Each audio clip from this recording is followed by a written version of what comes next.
Hi guys, in today's video, gotta introduce yourself.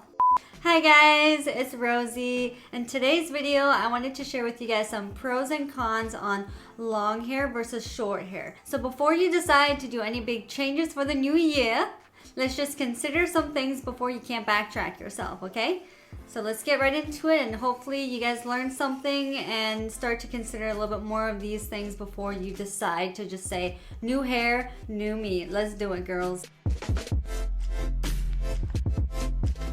Okay, so the first thing I'm going to start off with is short hair. We're going to go through the pros and cons, and then after that we'll go and do the long hair pros and cons. So the great thing about short hair is you are going to have less tangles, and if you do, it's going to be a lot easier to brush through those tangles because you're not going through a whole long piece, girl. Try to maintain your hair, keep it healthy, and you're going to have less tangles.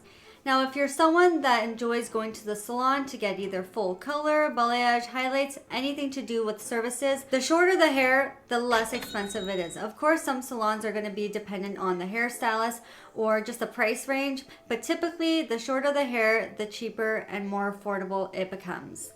The third best thing about having short hair is that when you are washing it, you're going to be using less product. It's supposed to be using about a nickel size for your hair, and that's gonna last you a long time with the products that you're actually buying. So if you're buying anything professional, that is going to cost you less in the long run because you're not going to be using as much. After you've washed it all out and you're about to just either let it air dry or blow dry your hair, the shorter the hair, the quicker it dries.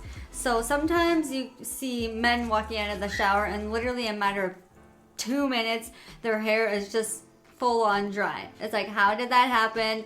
What are you doing? What are you using? And they're probably just using, Head and Shoulders. But for some reason, their hair dries so quickly. It's because it's not soaking up as much water as someone else who has longer hair. When deciding on going short, like I have here, you do have less options to style your hair. You're typically gonna choose between straight hair or somewhat curly or wavy. Those are really the only two options you have. Yes, you could pin it up one side. It's really up to you, but you don't have a lot of options. So that's one of the disadvantages of having short hair. You kind of gotta let it do what it wants to do, right? If you do decide to put it in a bun, you're most likely going to have to use pins. I have to use all these bobby pins. It starts to hurt my scalp. I start to want to just take it all out, and then my hair is all frizzy. It's a mess. So having short hair, when you wake up, you will notice anyone that has short hair, our hair is like a lion's mane. Just because it's all over the place, it looks like you just got electrocuted. You don't even want to look at yourself because you're so afraid of having to tame this mess.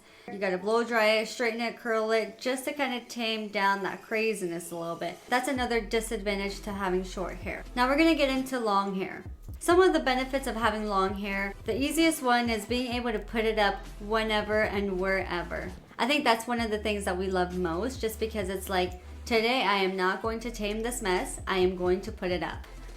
Do not look at me. So many styling options. It's crazy the amount. You could do anything you want to your hair. You could go and curl it, straighten it, put it up in a bun, do a low bun, updo, ponytail, low ponytail, braids. The styles are endless. You could do so many things when you have long hair. The great thing about long hair, like I said before, is you could literally put it up whenever you want. Whatever it is that you have to do to dry your hair, you may be standing there for hours. You're like, I'm done with this. I'm putting it up in a bun because I am not going to deal with this right now. Your shampoos and conditioners, your mask, your toners, you are going to be using a lot more product. You are going to run out of product a lot quicker than someone with shorter hair.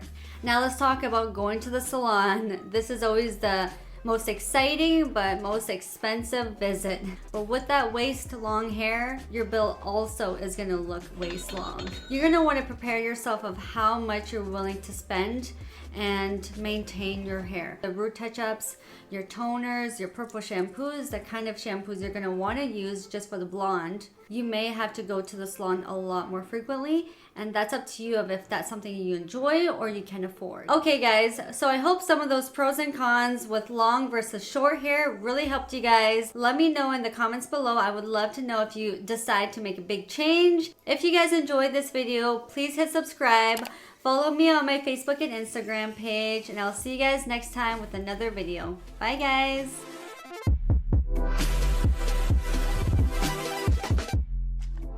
Okay, so the first thing I'm going to do is I'm going to start. I want to consider pros and cons. Do I need to say pros and cons? I don't know. Need about a dime size, not dime. So try, not even try. You could take that one, but I'm just going to do the outro again. You sure you want this? Yeah, that's fine. Where is the... I hope this video guys helped you. I hope this video guys, video guys